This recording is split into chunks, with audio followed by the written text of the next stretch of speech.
প্রজাপতি দেখেছেন? কি সুন্দর হয় তাই না এই প্রজাপতি? ওদের দিকে তাকালে নিজের অজান্তেই নিজের মুখে হাসি ফুটে ওঠে। কিন্তু এই প্রজাপতি জন্ম থেকেই এমন দেখতে হয় না।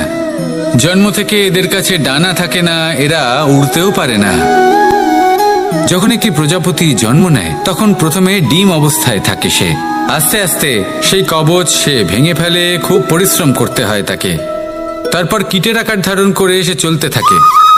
অনেক কষ্ট সহ্য করতে হয়, অনেক পরিশ্রম করতে হয়। তারপর তার রূপ বদলে যায়, তারপরে তার ডানা গজায়, তারপরে সে উড়তে পারে।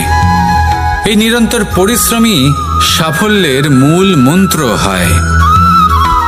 কখনো কখনো প্রতিভাও কম পড়ে যায় যদি নিরন্তর পরিশ্রম না করা হয়, যদি সমর্পণের ভাব মনে না থাকে, দৃঢ় নিষ্ঠা না থাকে। আর কখনো কখনো সেই ব্যক্তি যার মধ্যে